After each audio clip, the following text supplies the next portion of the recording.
Hey, we're here. Travis, Bob, very special guest in studio. Josh Raymond, Independence Pro Wrestling promoter and wrestler, and all around. I'm really fascinated. This is the kind of stuff that we love talking about, is the behind the scenes stuff. So it's really, thank you for coming in and sharing some stuff behind the scenes. Let's start with you a little bit. Tell us a little bit about yourself. I grew up in the area. I grew up in Kalamazoo, Michigan. Always lifelong professional wrestling fan. Wanted to be Hulk Hogan, ended up being more like Rey Mysterio, foot shorter, 100 pounds lighter kind of thing. But as I got older, I fell in love with professional wrestling even more, and I got into the trading scene as a teenager. And from there, I learned so much more about Japanese wrestling, got into like the J Cups and stuff like that, and learned a little bit more about different wrestlers and found like ECW, and fell in love with Sabu and Rob Van Dam. And I was like, wow, those guys, I went to a show and they're like, they're almost my height kind of. So I can do this. And I always want to be a pro wrestler anyway. So at 16, I started looking for a pro wrestling school. And one of the guys I tape traded with, Jeff King actually, who lives here in Grand Rapids, also a professional wrestler, was like, hey, I know a guy. And it was this local promoter. This guy is one of those promoters who likes to play wrestler. And he would run shows just so he could wrestle on them. Well, he wouldn't get booked anywhere else. And he just didn't look like a wrestler or perform like one either. But I ended up going there thinking I was going to get trained. Met with this guy. He did not have a clue about what he was teaching, and I learned that like right away. But fortunately, other wrestlers from the area came in. One of them being Frankie the Face, the other being Jimmy Jacobs. They took us underneath their wing, taught us, and then at 17, 18, started traveling, and that's what I do. Bouncing around and living the life on the independent circuit and just working on your craft.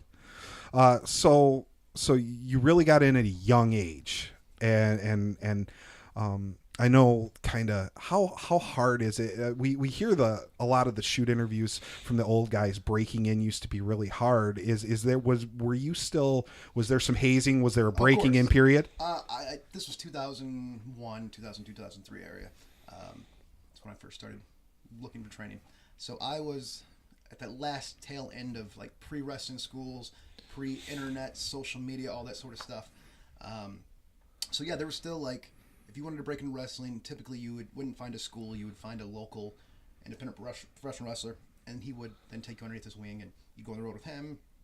You'd show up at a show early, you train with that person there at the show, and it wasn't like, I mean, at the time, I think there was UPW, HWA, and like Kowalski's and maybe Samoans. I mean, there's maybe 10 schools in the United States. Now there's 10 of them in Michigan. So I think that's a big difference now, is the obscene amount of like oversaturation of independent professional wrestlers from just schools, just like puppy mills, basically. Just getting, just making money, just pushing people out. And I think that's part of the reason why there's just so much wrestling too. But for me, it was different. I had a background in amateur wrestling because when I was a little kid, I was like, oh, wrestling, I'm going to learn how to be a professional wrestler. So that's not what I ended up learning. I ended up learning how to wrestle. And I grew up doing that. I still teach that. I teach junior high wrestling in Pawpaw. I've done that for 17 years, since I was 17, 18. And so I have that background. So for me, I caught on to like the actual wrestling aspect of it a little better. The psychology and all that sort of stuff, that's stuff that you learn more from, your trainer. But yeah, I think a big aspect of it was the difference between nowadays and then being the hazing. Definitely, it was a different time for sure. Wrestlers, like, boys were still the boys, like guys still went out and drank and stuff, and now it's like everybody goes back and plays Xbox. So that's like, there's a big difference. But I was caught up between the two times, and I don't know. It's the right time to come to wrestling for me. I'm glad I did it when I did. Nowadays, I think it's almost too easy, and you take it for granted. I feel like a lot of guys who are working now, there's just this sense of like, I don't know, sense of entitlement almost. It's weird. Well, you mentioned the wrestling schools. Apparently, I can't talk. The proliferation of wrestling schools and how easy it is to just walk in and pay your money and learn to bump and at least, even if you don't have. Really, you just kind of want to try it out. You can just go try it out, and I think you're right. Taking it for granted is a big thing. Some of the best wrestlers, it seems like, have gone and done the grind and really perfected their craft. So it's interesting to hear somebody who's kind of the tweener in between. You saw the transition and you were at the tail end of one and coming into the other. But how do you go from that to promoting? Like, where was the, like, because it seems like an interesting jump to me. It is. You know, most guys are one or the other. There's not too many nowadays. In the territory days, you know, you'd have, you know, a lot of wrestlers who are also promoters. But nowadays, it seems like it's one or the other. Sometimes you'll get businessmen who are promoters, and other times you'll get, you know, former pro wrestlers who are promoters. And there's not too often where it's both. You're also still currently wrestling and promoting.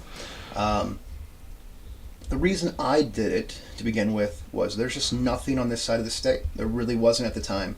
And we had a lot of really good wrestlers, myself, Jimmy Jacobs, Jeff King, Frankie the Face, Jimmy Shalwin.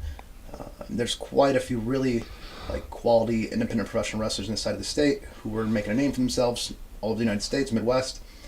And they just didn't have a place close to home to wrestle. And you know, if I wanted to have someone of my family or a friend come watch me wrestle, they'd have to drive to Detroit or Chicago. So I just thought it'd be a good opportunity for us to have something and build something in the area. So when I was, gosh, how old would I be? 20, 21? Mm-hmm. So I was 2 or 3 years in the business.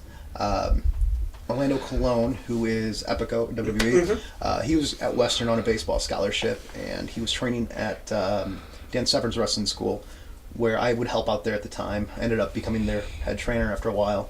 But I was helping out at school, met him, and he lived in Kalamazoo as well. So we got to become really good friends, and we discussed, you know, we should probably run a promotion in the area.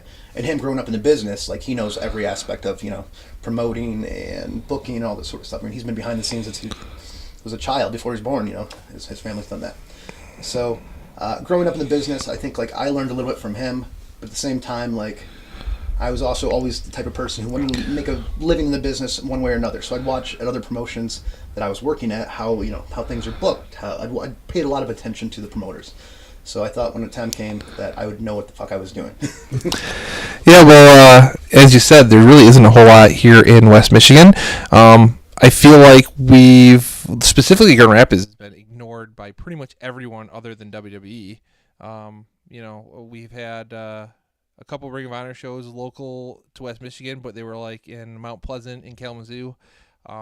And from talking to some of the venues around town, like, they've called like professional wrestling organizations asking for some shows and kind of gotten we don't know if we can draw there. So it's just really nice to see somebody running something in town, because I too am tired of driving, you know, 3 to 4 hours for everything. I get it. Yeah. And I think it's overlooked how much, like you said, how much talent, especially in West Michigan and Michigan as a whole, there is. You've talked a little bit about that, but the talent pool and the amount of, well, let's talk a little bit about, you've got a show coming up. Let's talk a little bit about the talent you got on your card. Sure. Let's see. Well, first and foremost, I have a lot of really experienced professional wrestlers, as well as a lot of really good up-and-coming guys. Guys who, you know, are professional. They look like wrestlers. They perform like wrestlers. They speak like wrestlers. When it comes to professional wrestling, there's 3 characteristics that make someone successful. Number one, first and foremost, your first impression is always their look. You know what I mean? Whether it's their built, the cool hairstyle, their tattoos, whatever it may be, their look, their gear. Second and foremost is their in-ring work.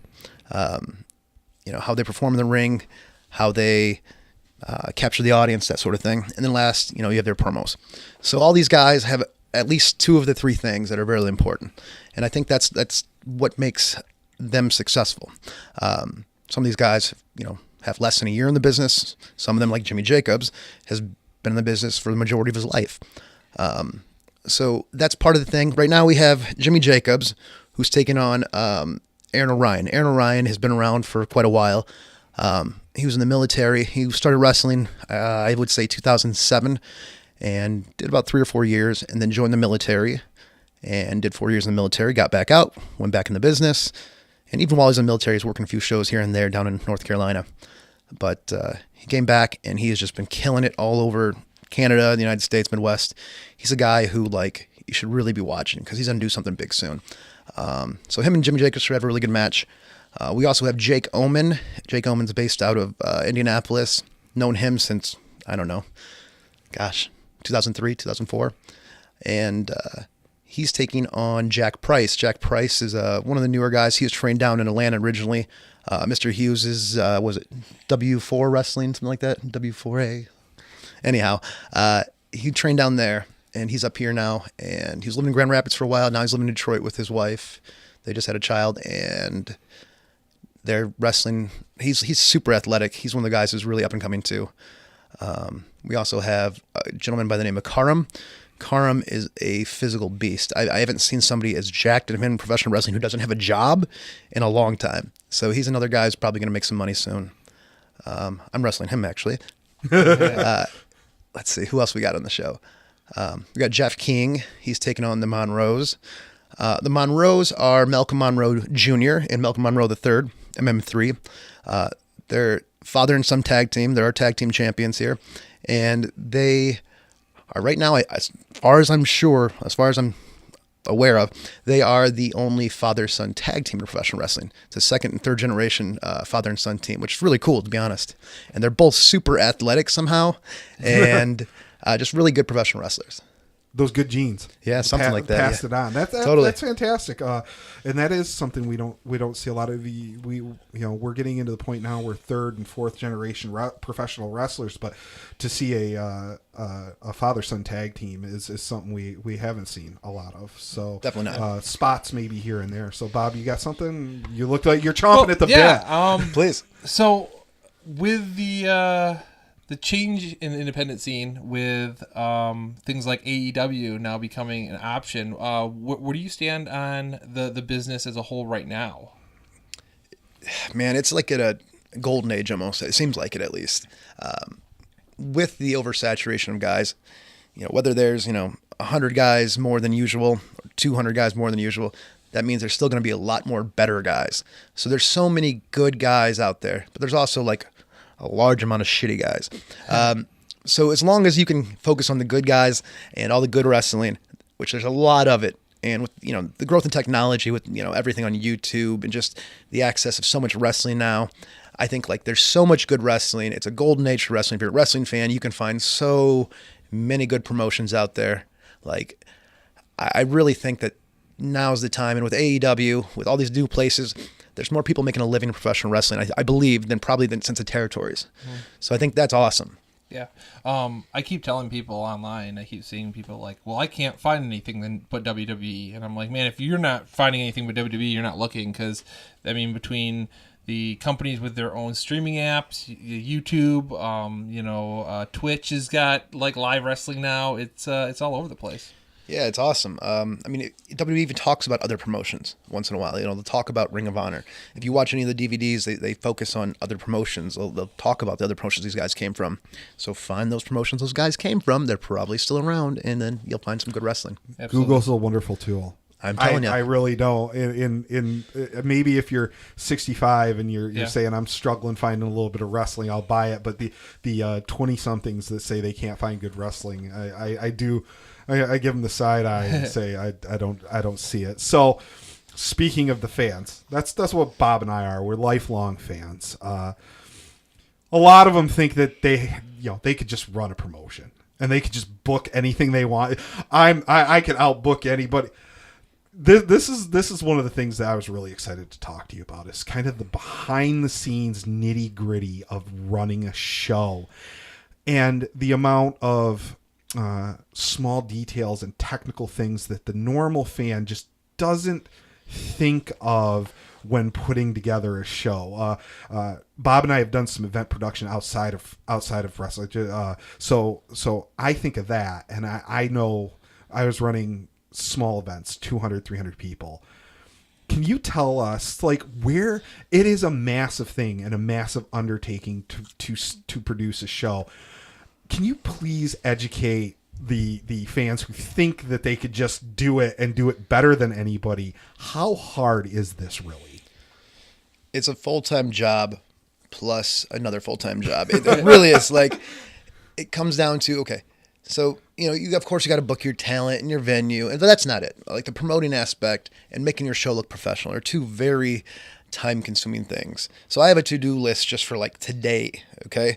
So I'm confirming another show. So of course, when you run a show, you want to build off of that show. Of course, the idea of professional wrestling is you want people to come back and buy tickets, and so you want to also set up another show. So you want to confirm that with the venue. That takes time. That takes getting a hold of somebody. You have to get your insurance. People don't think about that aspect. That's a lot of money, and that takes time. And you got to find a place, and you got to shop around and save yourself money. You have to order signs. So like, I've done this numerous times. I started a promotion when I was young, like I was talking before. That was Hybrid Pro Wrestling. We based out of Kalamazoo, mostly ran Kalamazoo area. My career started taking off, so I was just too busy to make my own shows. So I stopped doing that, and Orlando got signed too, so that's part of the problem. But we ended up just kind of stopped doing that. I do show once in a while every so often in the area. But now that I'm like kind of the tail end of wrestling, married, kids, that whole thing, not on the road, doing 190 matches a year. So I'm doing the focus on the new promotion. So right now, like, I have to order signs. So like my signs have to be signs for outside. Like, tonight show 7 p.m. doors 6 p.m. and then price for the show. You also have to do all your flyers and stuff like that. You have all your online commitments. You have to advertise in countless places. You have to put together your, all of your Photoshop stuff. I mean, I could outsource that stuff, but it costs significantly more money. And of course, professional wrestling is a small business, and you want to kind of save as much money as possible. So I do all of my own Photoshop stuff, and I do all my own video stuff. It's just really time consuming. If you were to outsource that stuff, sure, you could do that, but you could spend an arm and a leg. So those are just like little aspects of things that people don't even consider. So when it comes to booking talent too, you have to, this is a lot of fun. So first of all, you have to confirm the person. You have to find out what their schedule is, make sure they're not booked the same day. I mean, if you're looking for this lineup, let's say I want to book, 7 matches with, let's say 6 singles matches and 1 tag match. Okay.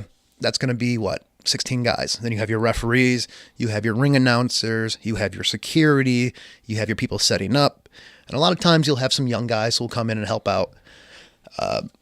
But you can't rely on that because they don't always show up. So if you don't own a ring, you have to find a ring. If you don't have a trailer and you own a ring, you have to rent a trailer. I mean, there's just so many aspects of that. And then you have your entranceway, which is an entirely different thing. So you have to contact a company that has, trusses and that sort of stuff, and then rent that. I mean, there's so many things. If you want to make DVDs out of it, you have to get a company that, records for you. There's a lot of little things, little aspects of just like that part of like just setting it up. That doesn't come down to the whole booking, the whole promoting itself is so time consuming because you have to get out there and you have to go to the, the store and the comic book shop and put these flyers up, talk to somebody, ask them if you can do it. I stood outside of Van Andel this past week and I handed out flyers to people who were leaving the show. So, I mean, there's so many aspects of like promoting that people overlook too. I mean, if you want to book a show, that's great. But if you want people to show up, which is kind of what you want to do, it takes a lot more work. I think that's the part that people lose because they see it on TV and it's such a high quality. It's always the same ring, always the same. They think they could just call a place and make something happen and could just book fantastic shows out of it. And it is the smallest little details that will throw off an event. Not and speaking just out any event that you're trying to promote or produce, it's the little things that will kill you. And as an event producer, let me ask you, as a promoter, for me, when I was doing event production, I felt like you were a crisis manager. Oh, yeah. And that was, you were just managing crises and trying to minimize their impact on your actual event. Is it similar in the business for you? So professional wrestling, you have a call time. It's like my show's at 7:00, doors open at 6. At the very latest, I want you there by 5. That doesn't always happen. I have a lot of guys who will show up at like 6:45, and it's so unbelievably frustrating. Like, you've had this booking for 6 months almost, and you still show up super late. So those sort of things are like a huge crisis, and it wigs me out, especially if these guys are on first. It's like, oh, you have 15 minutes, get ready, call your match, and go out there and work. So and get your gear on. So it's super frustrating in that aspect. And you don't want your show to start late. You don't want all these things that can come across as unprofessional. There's just so many little crises. Like I had referees booked, and then my ref didn't show up. So, oh gosh, what am I going to do now? I have to figure out something. I end up running a show and also refereeing it myself. Like that's independent professional wrestling. Like that's something I didn't want to do, but it ended up happening. It's just those sort of things happen. And ideally, you want 2 refs or 3 refs, two minimum. But neither one of them showed up. One had a kid who got hurt, and the other one just kind of was sick or something. So there's so many small things that can totally throw it off. You're right about that. Gosh, I mean, it is a lot of crises. There's so much. Somebody's not happy with their match. It's like, oh, we want more time, or, this guy's going too long, so now we have to take some time from this person, and it's just a lot of little crisis stuff. And A lot of the time, the fans who are complaining the most about shows and think they need to book things, they're talking about some of these bigger shows like WWE or Ring of Honor, and everything you mentioned, plus then the like meet and greet schedules they have to keep, and like their talent relations, having to fly all these people in and out the same day, and so yeah, it's definitely a lot, and it's one of the things where I watched at the event Travis mentioned that we used to do, his crisis mode, and then I went to Starcast and watched Conrad. And I'm like, hey, he just looks like Travis right now. Exactly like this. It's the same kind of thing. It's completely different events. It does seem to be similar. We can relate there. You mentioned time, and I think this is another one because time is a concern, even though you're not hitting TV cues and whatnot, but you only have the venue for X amount of time. Yep. And feel free. Like I do want to get into what's the you could say it, you'd rather not answer. What's the latest you've ever been changing a car, like taking the eraser? As it goes, I mean, I literally like right before the match starts, like, oh, this guy's not going to be here on time for the opening match. Guess you guys who were number 2 are now number 1. So it's like that literally happens 5 minutes before the show starts. So, I mean, stuff like that happens. And it doesn't, the crowd doesn't necessarily know. But I know, and to me, it's like, it's super frustrating. It throws a lot of things off. And as long as like no one else can tell, that's okay. Is that kind of your goal? Because I know that was one of our goals is if there was a fire, like a proverbial fire going on backstage or behind the scenes, I found success in the attendees or the crowd not knowing. Is that kind of your bar? Absolutely. Absolutely. Yes, we can have 30 fires backstage, but as long as the crowd doesn't know and they're getting what they paid for and what I feel is acceptable, that I'm doing my job as a producer or a booker or whatever, your role, because you're wearing 32 hats. I think that's another thing I would love to hear you talk about is you are wearing all these other hats. Like you said, you've reffed and ran a show in the same night and worked. Did you say work? That's intense. Can you talk a little bit more about that? How much of a balancing that really is? I mean, there's so much. So I'm not only like the marketing guy and the merchandise guy and the Photoshop guy, all those sort of things. I'm also the guy like, oh yeah, by the way, my parents are coming. Can you make sure there's tickets there? It's like there's so many little things that I completely are like, I don't know what I'm gonna do. Like I have to do this, but at the same time I have to run to the front and tell the guy at the door that, hey, I need 2 tickets for blank and blank. So it's like it's such a frustrating job. I love it. But there is definitely something to be said when people go home happy and they said, oh, that show was great and I can't wait for another one. That's reassuring to me. And at the same time, it's like, oh, I don't want to do that again. So I think it's a big part. It really is. It comes down to having people happy, fans being happy.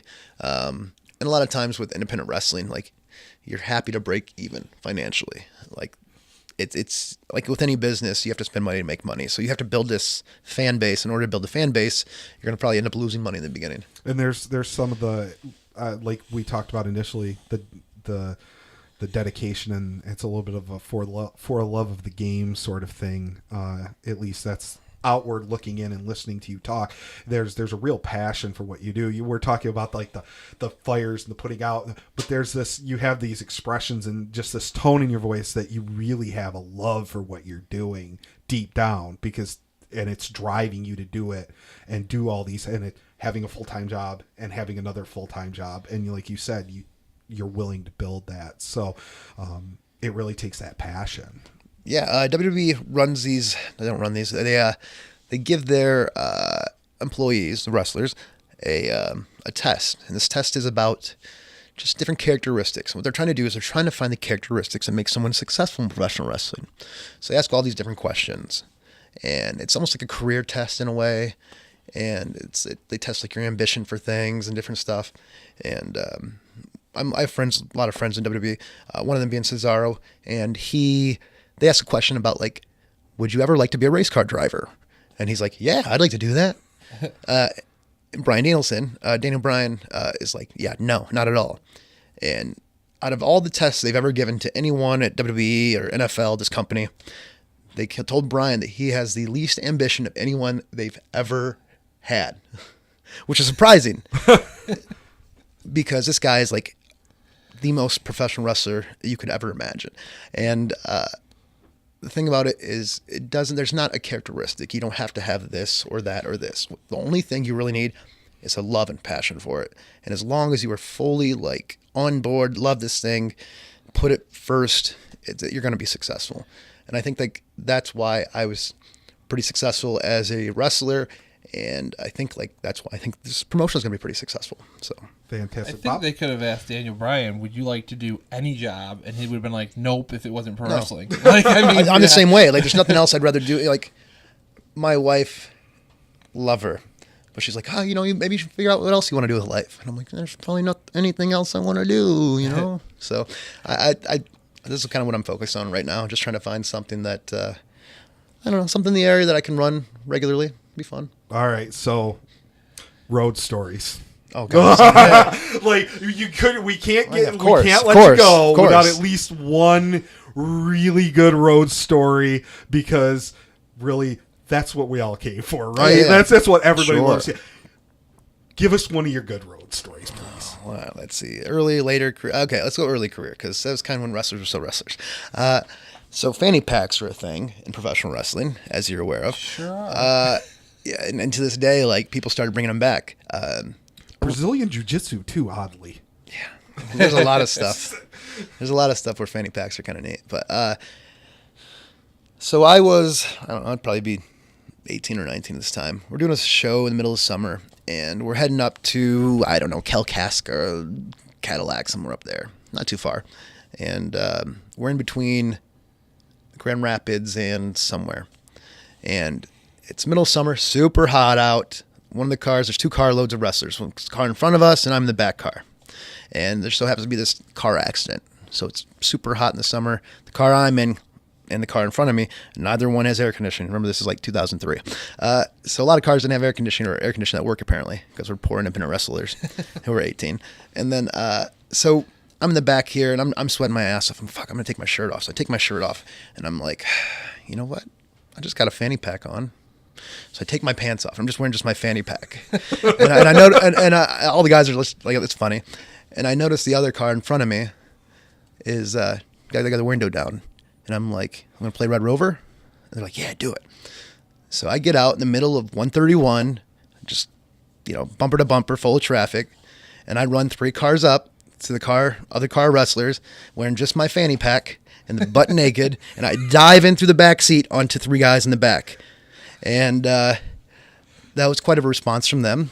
And then we had these girls who I think it was like the same week as like birthday bash or something like that, or some party. Some girls in a truck pull up and they're screaming, woo! And they hand us beer, like a can of beer. Like, okay, cool, a can of beer, all right.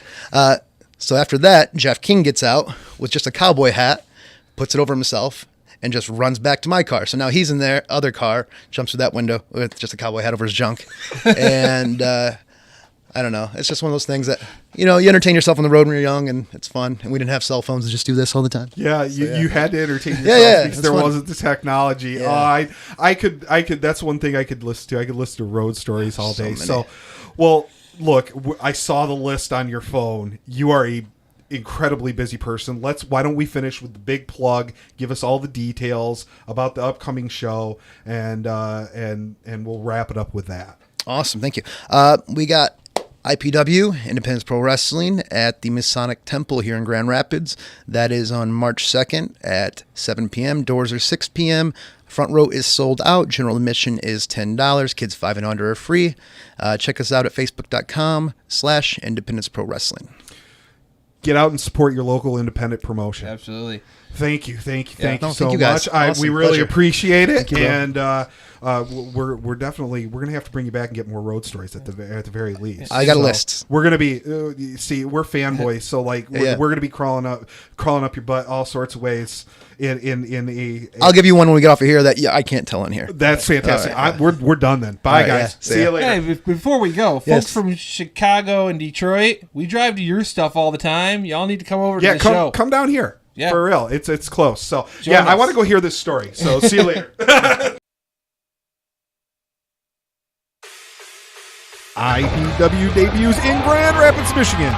Independence Pro Wrestling comes to the Masonic Temple March 2nd. Join us as 5-time Ring of Honor Tag Team Champion and Impact Wrestling star Jimmy Jacobs returns home to take on Aaron Orion in the finals of the Michiana Championship Tournament. The Monroes defend their IPW Tag Team Championship in a no disqualification, no count-out contest against old-timer Jeff King and Russ Jones. The Michigan Heavyweight Championship is on the line as the end of the world Jake Oman defends his title against the Black Diamond, Jack Bright. All this and much more. General admission is $10. Doors open at 6. Bell time at 7. Don't miss it.